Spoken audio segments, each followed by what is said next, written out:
सुनिए, माँ जी ने आज मुझे कुछ ज्यादा ही खाना खिला दिया, जिस वजह से मेरे पेट में बहुत ज्यादा दर्द हो रहा है। आप मेरे लिए पेट दर्द की दवाई ला दीजिए ना। ओफो, अब इतनी रात में मैं दवाई कहाँ से लाऊं?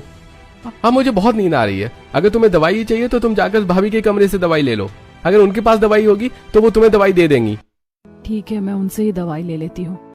अनुराधा अपनी जेठानी मेघा के कमरे में जाती है और अनुराधा बोलती है, जेठानी जी, मेरे पेट में बहुत ही ज्यादा दर्द हो रहा है। आपके पास पेट दर्द की दवाई हो तो आप मुझे दे दीजिए।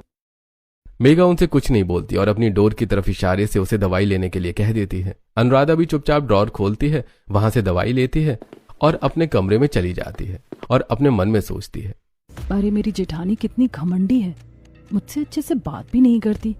मैं जब से इस घर में आई हूँ मैं तब से ही देख रही हूँ, वो कभी मुझसे ढंग से बात नहीं करती। वो तो मेरी तरफ देखती भी नहीं है, उन्हें मेरी कोई परवाह ही नहीं है।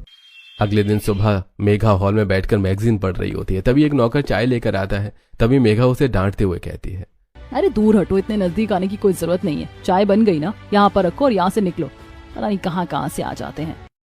दूर खड़ी अनुराधा ये सब देख रही थी और अनुराधा को बहुत बुरा लगता है। तभी वो नौकर से पास जाकर बोलती है, भैया आपको बुरा तो नहीं लगा ना? क्या ही कर सकते, मेरी जेठानी है ही इतनी घमंडी। वो नौकरों से ढंग से बात भी नहीं करती, आप उनकी बात का बुरा मत मानिएगा। अनुराधा की सास सविता अनुराधा को नौकर से बात करते हुए देख लेती है। उस वक्त सविता अनुराधा से कुछ नहीं बोलती। जब अनुराधा अपने कमरे में अकेली होती है तब सविता अनुराधा के कमरे में एक नई साड़ी लेकर जाती है और बोलती है, बहू मैं तुमसे एक बात कहूँ तुम मानोगी? ये कैसी बात करी माँ जी, आप बोलिए ना। मैंने आज देखा कि तुम घर के नौकरों से बड़े प्यार से बात करी थी। ये घर के नौकर है बहू, तुम इनसे इतने प्यार से बात मत किया करो। लेकिन क्यों माँ जी?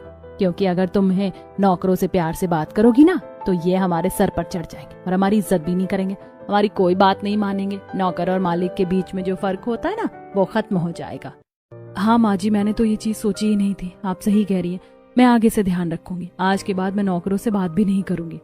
मेरी बहू कितनी समझदार है। अच्छा बहू, ये लो, ये साड़ी मैं तुम्हारे लिए लेकर आई हूँ, तुम्हें साड़ी पहन लो, हमें मार्केट जाना है शॉपिंग के लिए।